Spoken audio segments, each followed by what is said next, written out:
Good afternoon, everybody. I'm delighted to welcome the Commission press room, Michel Barnier, our chief negotiator for Article 50 negotiations with the United Kingdom. Before I give him the floor, let me clarify, because I received a number of complaints about the timing of our publication of the papers.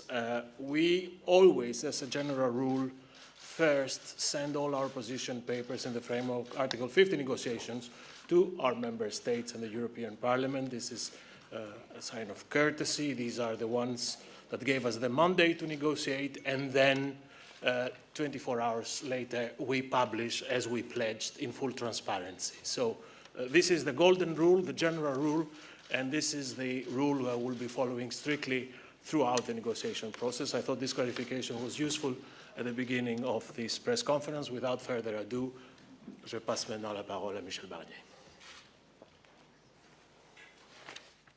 Thank you, Margaritis, and good afternoon to all of you. I'm happy to see you again after only 1 week. I hope it's not too much for you. Peut-être switching to French, just one word on the point made by Margaritis. J'attache beaucoup d'importance à la sincérité et à la qualité de notre dialogue avec les États membres, dont je suis aussi le négociateur, et avec le Parlement européen. Et donc ces quelques heures, à peine une journée, dont nous avons besoin pour les informer est extrêmement importante. Pour le reste, je connais bien ce qui se passe habituellement des institutions européennes à propos de ces fuites. Et voilà pourquoi j'ai, depuis le début de ma mission, clairement souhaité pratiquer la transparence, qui sera générale, sous la réserve de ce que je vous ai dit au début. Et je préfère, je le redis une nouvelle fois, de très loin cette transparence aux fuites, de telle sorte que nous soyons, vous et moi, davantage à égalité que vous-même, entre vous, si je puis dire, vous soyez à égalité. Let me come back to the point of this press conference. Today we published our guiding principles for the dialogue on Ireland and Northern Ireland. We also published 4 papers on issues that will need to be part of the withdrawal agreement. Let me first focus on Ireland. The European Council and the European Parliament have recognized the unique situation and the specific circumstances of the island of Ireland. I see this specific situation as a special responsibility. First, the responsibility to preserve the peace process and the gains of the Good Friday Agreement in all its parts.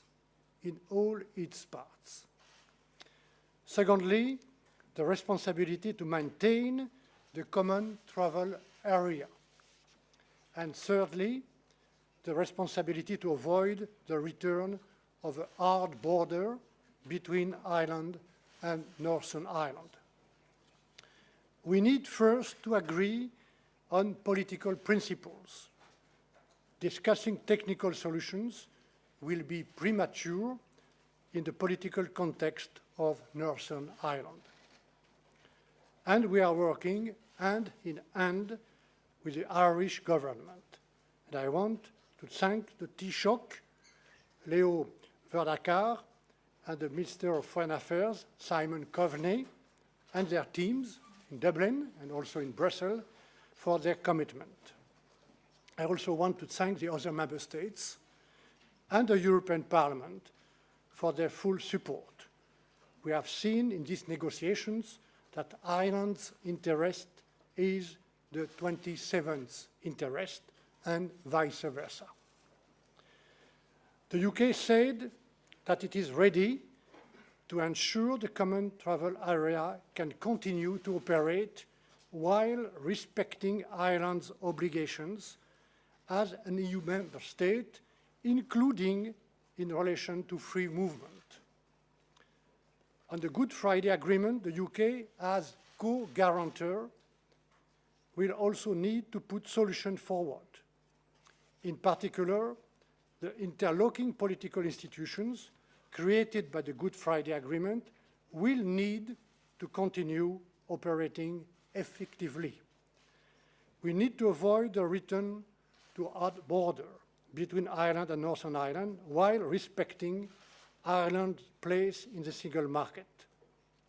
North-South cooperation will need to be preserved in all policy areas. Irish citizens residing in Northern Ireland must continue to enjoy their rights as EU citizens.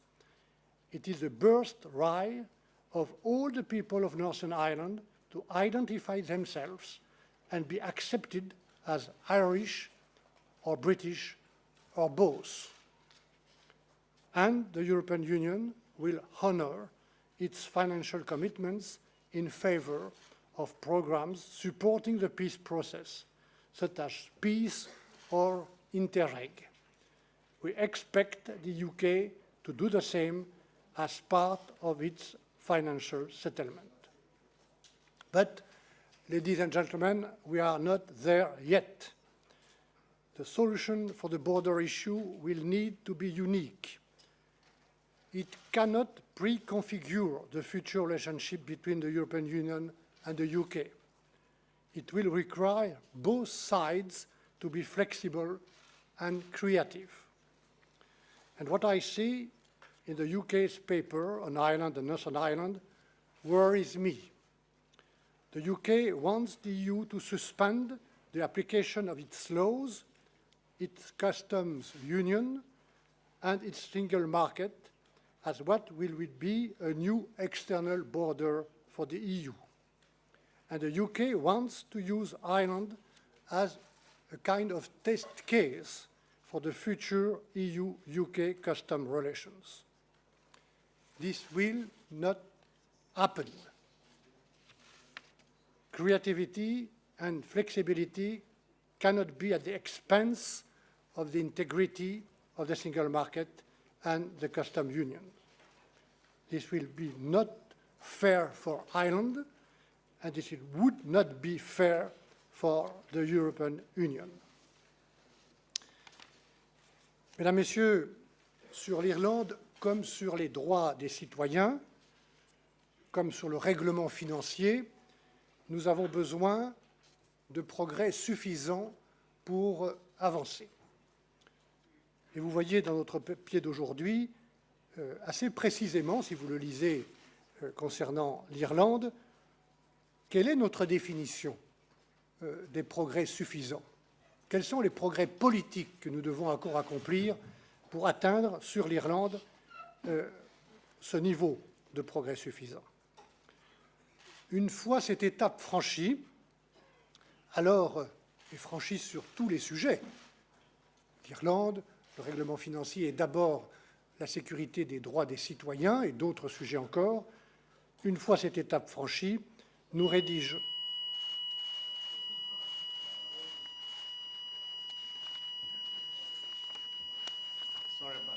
Ça dure combien de temps? Sorry about that. It's the monthly drill.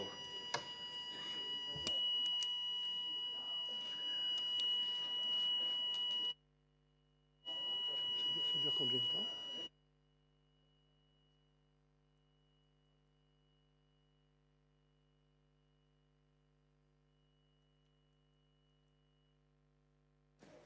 J'étais pourtant sur un point important.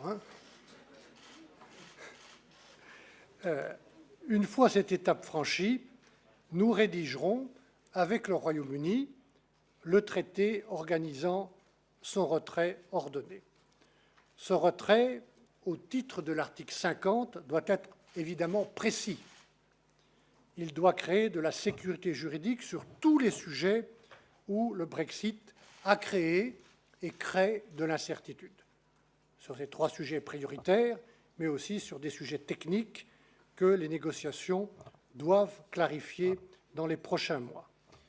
Pour atteindre cette sécurité juridique et cette précision juridique, nous publions donc aujourd'hui 4 nouveaux papiers présentant nos positions sur les droits de propriété intellectuelle, les douanes, la protection des données échangées avant le retrait et les marchés publics. Au total, et vous les aurez comptés, nous avons publié depuis le mois de juin 14 papiers qui couvrent les sujets du retrait ordonné du Royaume-Uni.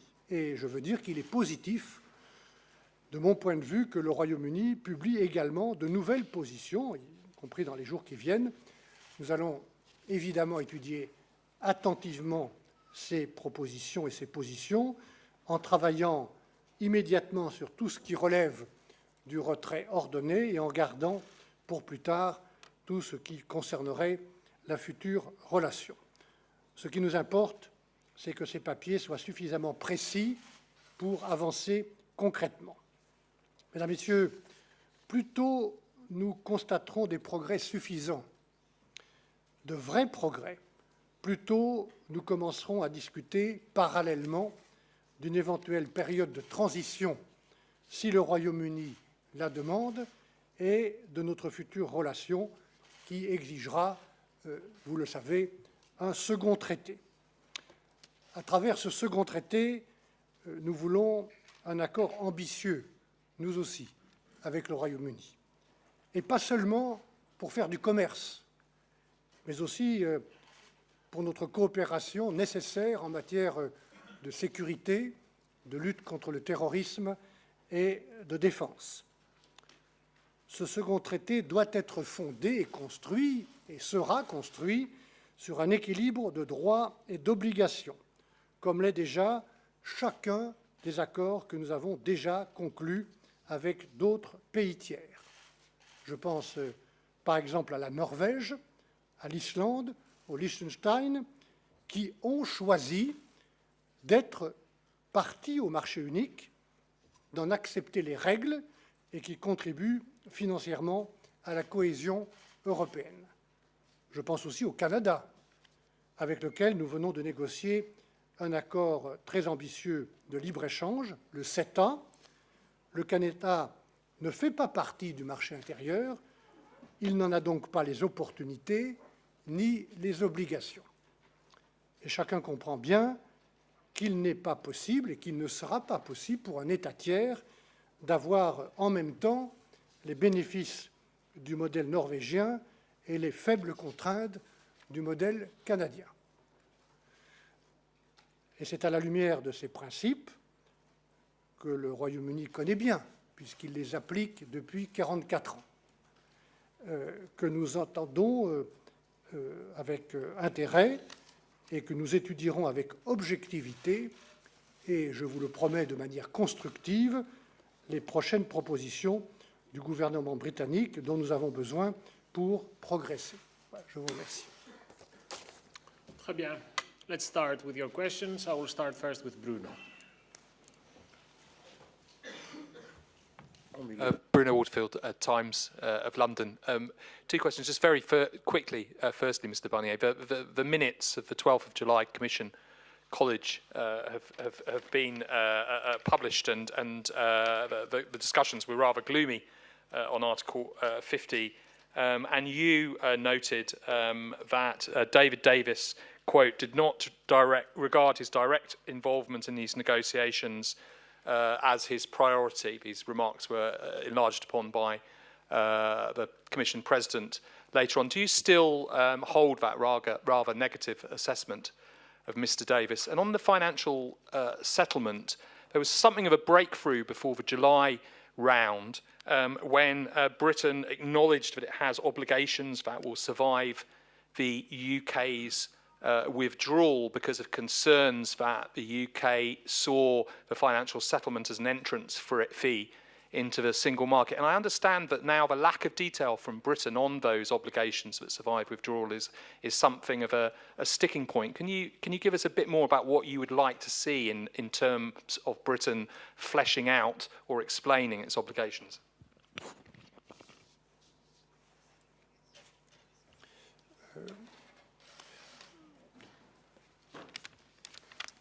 D'abord, moi je connais David Davis depuis une vingtaine d'années, depuis le moment où nous avons été l'un et l'autre en même temps ministre des Affaires européennes, lui du Royaume-Uni et moi de la République française. C'était en 95 et 96, au moment où nous avons l'un et l'autre contribué à la préparation du traité d'Amsterdam. Et j'ai toujours eu, et j'ai toujours avec lui, une relation cordiale et professionnelle. J'ajouterai une chose sur la question que vous posez, et je vous le dis d'ailleurs en confiance avec Jean-Claude Juncker, et ce mot de confiance entre lui et moi est un mot solide et sincère. Une chose que j'ai d'ailleurs dite, mesdames et messieurs, devant vous, il y a 7 jours exactement, à cette heure-ci, au terme du 3e round de négociations, et David Davis était là. J'ai rendu hommage au professionnalisme, à la compétence de toute l'équipe britannique. De toute l'équipe britannique. Et je n'ai rien à ajouter sur ce point. OK, thank you. Non, peut-être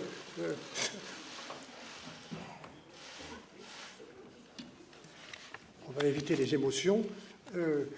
Juste un mot sur une question qui n'est pas une question d'émotion, mais de base juridique et de faits et de chiffres, qui est la question financière. Si vous me permettez d'ajouter un mot sur cette question, qui est extrêmement importante pour les 27 gouvernements et pour le Parlement. Je rappelle, mesdames et messieurs, qu'en 2013, les chefs d'État se sont mis et de gouvernement d'accord sur un cadre pluriannuel pour 7 ans, qui fixe les politiques et toutes les dépenses et leur mode de financement. Cet accord a été signé par le Premier ministre du Royaume-Uni, M. Cameron. Nous travaillons avec un système de ressources collectées au niveau de chaque État membre. Et ce système a été ratifié par chaque Parlement national, y compris le Parlement britannique. Chaque euro dépensé a donc une base légale spécifique. Et si vous voulez bien relire notre position paper sur le Financial Settlement, vous y trouverez de manière détaillée, ligne par ligne, toutes les bases juridiques correspondantes à chacun des postes de dépenses sur les 7 années en question, plus d'autres sujets d'engagement mutuel à moyen ou long terme. Et notre analyse juridique, celle du service juridique du Conseil européen, celle de la Commission, est que toute décision prise à 28 doit être honorée à 28. C'est simple. Selon la clé résultant du système des ressources propres, et cela vaut aussi si les paiements relatifs à une décision prise avant le Brexit ne s'effectuent qu'après le retrait du Royaume-Uni. J'ai été commissaire pendant 5 ans chargé des fonds structurels, enfin d'une partie des fonds structurels et de la politique régionale. Et j'ai vu, aussi bien au Royaume-Uni que dans les 27 autres pays, à l'époque nous étions moins nombreux d'ailleurs, des paiements qui interviennent sur des projets pour des universités, pour des infrastructures routières de transport, des paiements qui interviennent souvent 1 an, 2 ans, 3 ans, 4 ans après la fin de la période pluriannuelle du budget européen. Mesdames, Messieurs, il y a des milliers de personnes, d'acteurs, de stakeholders, d'entreprises, de citoyens, d'universités, de laboratoires qui ont engagé leurs propres projets en fonction de la parole donnée par les 28. Et donc il y a quelque part un problème moral, comme le disait David Davis, qui est qu'on ne va pas accepter de payer à 27 ce qui a été décidé à 28, mais du point de vue juridique, de manière incontestable pour nous, ce qui a été décidé à 28 doit être assumé à 28 jusqu'au bout. Et c'est aussi simple que ça, et voilà pourquoi, je réponds maintenant à votre question précise, j'ai été très déçu de la position britannique telle qu'elle est exprimée la semaine dernière, parce qu'elle m'a paru en retrait par rapport à l'engagement annoncé début juillet par le Royaume-Uni d'honorer ses engagements internationaux, y compris pour ceux qui courraient après la date du Brexit. Et au-delà de tout ça, mesdames et messieurs, il y a, je le redis, un problème de confiance. Ce qui est en cause, c'est la solidité, la qualité, la crédibilité de la signature des 28 pays qui participent à cette construction financière du budget européen. Et nous avons besoin, pour construire la relation future, d'une base de confiance. Et voilà pourquoi, je redis calmement, simplement, il n'y a pas de punition, il n'y a pas d'exit bill, il n'y a pas de revanche. Jamais dans mon esprit il y aura un tel état d'esprit. Jamais. Il y a simplement la nécessité, pour avoir la confiance, de solder les comptes sur une base rigoureuse, légale et objective. Ni plus ni moins. Okay. Let's go back to the Irish context. Yes, please. Paddy Smith, Irish Times. In what you've said, you referred again to one of the three priorities in the Irish discussion as no return to a hard border. And you talked then later about how the Commission is making clear its view of what sufficient progress in these discussions would mean. Are you suggesting that we have to see progress on that particular strand of the talks? Because my understanding had been up till now that everybody saw the border issue as an issue for the second phase future relationship talks.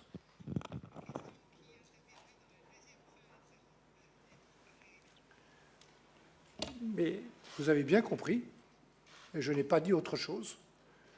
Nous devons aller jusqu'au bout de l'explication et d'une position commune avec les Britanniques sur ce que représente, un, le Good Friday Agreement, deux, les conditions du Common Travel Area. Et vous savez bien que ce n'est pas d'abord ou seulement une question de frontières ou une question économique.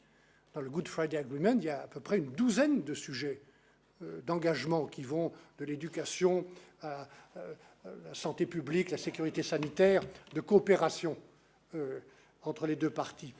Et un Good Friday Agreement dont le Royaume-Uni est le co-garant. Donc nous allons au bout. Et nous avons fait des progrès, je l'ai dit moi-même ici, à cette tribune. La discussion a été fructueuse. Elle n'est pas terminée. Et nous allons aller au bout de cette point d'accord entre nous sur toutes les conditions politiques. Et le moment viendra dans un second temps, et c'est ça que je considère comme des progrès suffisants de mon point de vue, s'agissant de l'Irlande, en bonne intelligence avec le gouvernement d'Irlande. Et le moment viendra dans un deuxième temps, lorsqu'on sera dans la deuxième partie de finalisation de l'accord et du nouveau traité avec le Royaume-Uni, de détailler les solutions techniques. Et là, sur ce point, j'attends des propositions concrètes du Royaume-Uni qui a une responsabilité. Je me permets de rappeler que toute cette situation est créée par la décision souveraine du Royaume-Uni de quitter l'Union européenne, de quitter le marché unique et de quitter l'union douanière. Et donc, en tant que co-garant du Good Friday Agreement, et nous avons reçu de ce point de vue-là des garanties du gouvernement britannique qu'il prendrait des engagements pour que ce Good Friday Agreement soit respecté, nous attendons sa participation par des propositions également concrètes et techniques, et nous les étudierons le moment venu. Mais aujourd'hui, dans ce papier cadre, vous avez la description, si nous allons au bout de ces discussions qui sont inscrites dans ce papier, de ce que représente pour nous des progrès suffisants sur la question irlandaise. Then I had Jennifer. Thank you. Mr. Barnier, I'd like to ask you about the leaked UK Home Office memo which set out the post-Brexit immigration policy, in particular ending free movement after Brexit and UK rules on family reunification. If this policy were adopted, what do you think it would mean for a transition deal?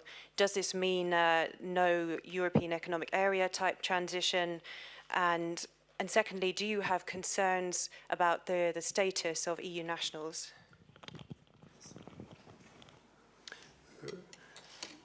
D'abord, s'agissant de la période de transition que vous évoquez, j'en ai moi-même dit un mot.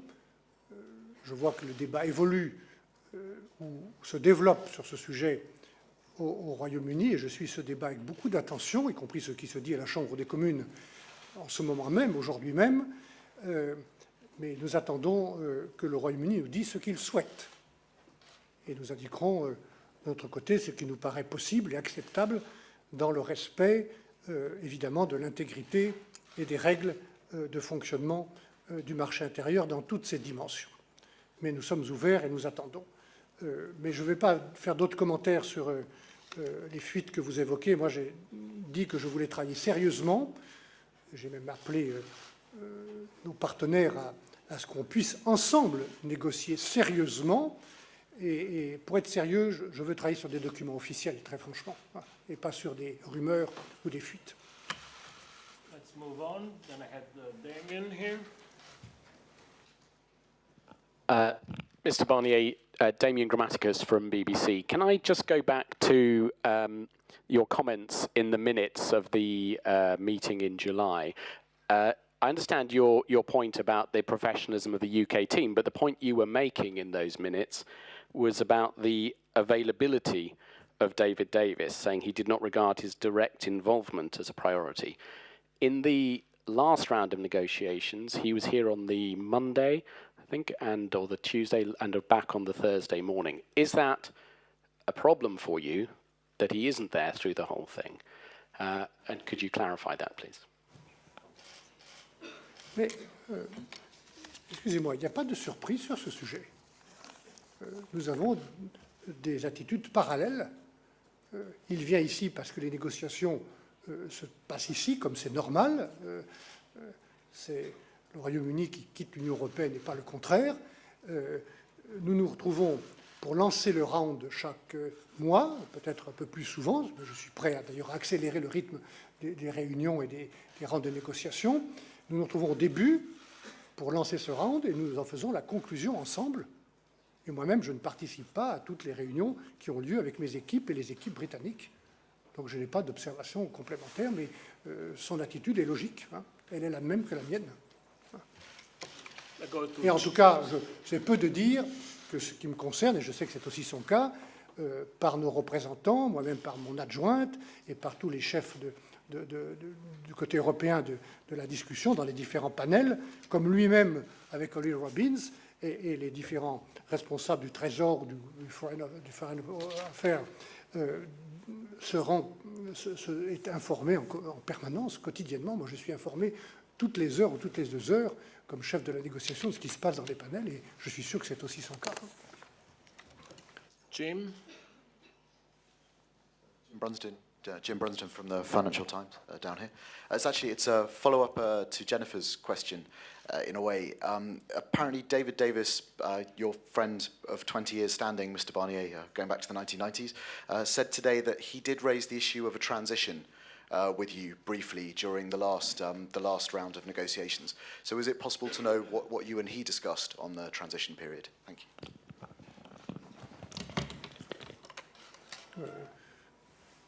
Il est exact qu'il a évoqué cette question brièvement.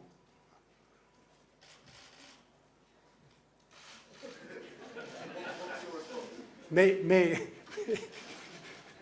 il m'a dit qu'il y aurait sans doute à parler d'une période de transition, point. Mais il est exact qu'il m'en a parlé pour la première fois. Et maintenant, nous attendons, je vous l'ai dit avec beaucoup de clarté tout à l'heure, sur ce sujet, comme sur les sujets du orderly withdrawal, des propositions ou des demandes précises du gouvernement du Royaume-Uni. Nous les examinerons. David.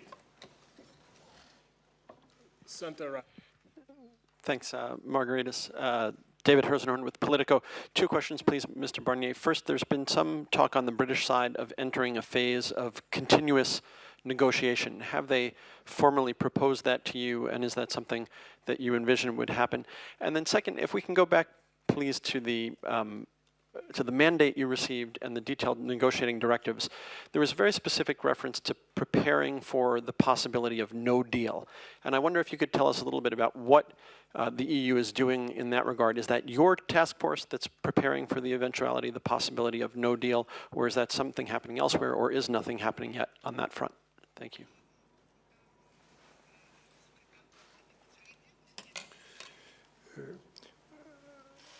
La task force que j'ai l'honneur de diriger depuis un peu moins d'un an, qui est composée d'une équipe extrêmement compétente, qui travaille en liaison directe et en confiance grâce au soutien du président Juncker avec l'ensemble des services de la Commission européenne. Et c'est important parce que ce sont ces services-là qui gèrent, et qui gèrent bien toutes les politiques européennes, et d'abord, évidemment, les politiques que le Royaume-Uni veut quitter, ou a décidé de quitter.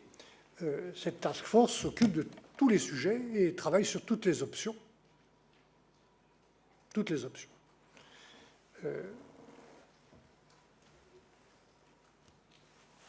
J'ai dit moi-même dans un discours devant le Comité économique et social européen que cette option qui n'est pas la mienne, qui n'a jamais été la mienne, du no deal, que j'entends dans le débat britannique, doit être, puisque les Britanniques en parlent, prise au sérieux.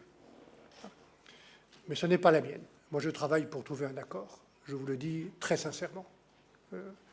Mais cet accord ne se fera pas en diluant ou en affaiblissant le marché intérieur. Jamais.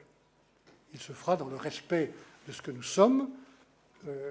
Et les Britanniques connaissent bien ce que nous sommes, puisque, comme je vous l'ai dit, ils y ont participé depuis 44 ans. Sur le rythme des négociations,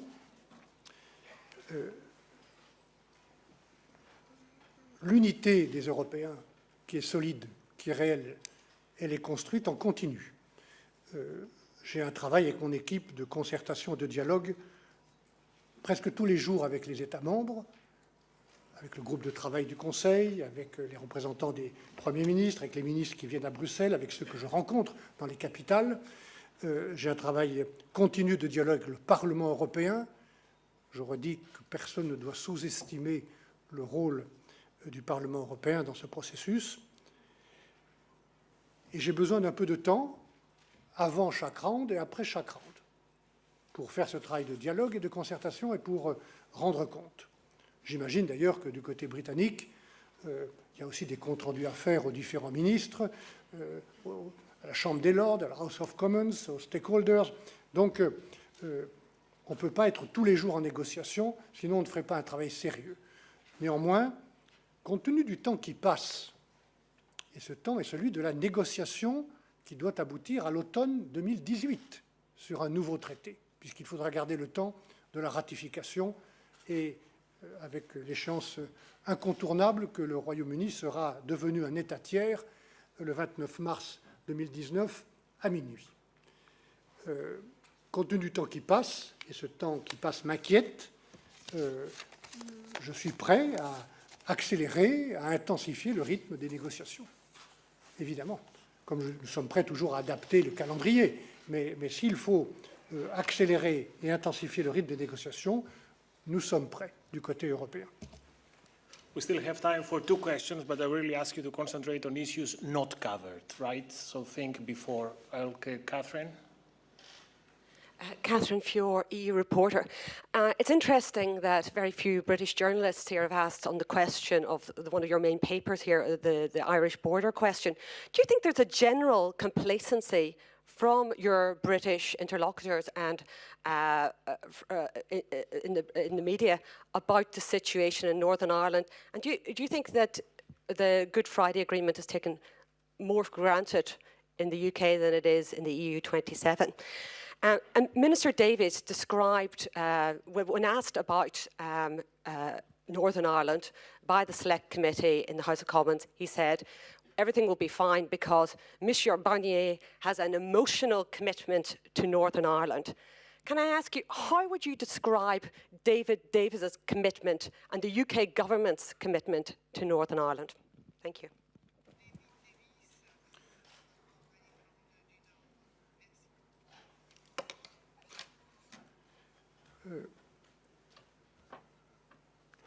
Moi, j'ai une attention personnelle et politique à cette situation. Et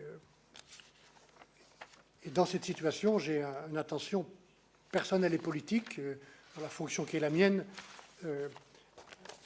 à l'engagement et à la responsabilité. J'ai utilisé 3 fois ce mot tout à l'heure, qui est la nôtre, qui est la mienne, de l'Union européenne. parce que ce Good Friday Agreement et le Common Travel Area et le dialogue qui s'est établi, l'Europe l'a encouragé. Je vous ai dit déjà une fois, je ne sais pas si on peut parler d'émotion, en tout cas moi c'est un souvenir très fort que j'ai de cette rencontre le même jour avec les deux prix Nobel, David Trumbull et John Hume, qui m'ont dit l'importance, tous les deux à deux moments différents, avec des mots différents, mais dans la même journée, l'importance qu'avait eu pour eux dans le dialogue qu'ils avaient établi pour se mettre autour de la même table du soutien de Bruxelles, plus que du soutien de Londres, de Dublin ou de Belfast. Voilà. Et donc nous avons cette responsabilité. Mais le Royaume-Uni a aussi une responsabilité. Et il l'a reconnu, il est co-garant du Good Friday Agreement, et je ne vais pas faire d'autres commentaires. Nous attendons maintenant qu'au titre et au nom de cette co-responsabilité, et parce qu'il crée lui-même la situation dans laquelle nous sommes, en sortant du marché unique et en sortant de l'union douanière, il apporte, le moment venu, une partie des solutions. Les solutions ne peuvent pas toutes venir de l'Union européenne. Voilà. Donc, nous attendons, je l'ai dit tout à l'heure précisément, relisez ce que j'ai dit dans mon premier statement tout à l'heure, des propositions qui expriment et qui traduisent cette co-responsabilité. Oui, s'il vous plaît. Ouais. Alors, faisons Bloomberg et puis Eureka. Nico. Nikos Chryssouleras from Bloomberg News. Mr. Barnier, do you describe a situation of stalemate over disagreements in several areas, Ireland, the financial settlement? We're eagerly expecting a speech at the end of this month from Prime Minister Theresa May. Do you have any particular expectations from this speech? Is there something that you would like to hear that would break this stalemate? And if the deadlock continues in technical talks, in these plenary talks, do you see room for a political negotiation in next month's summit? Could the stalemate be bypassed somehow through a political negotiation between Ms. May herself and the EU leaders?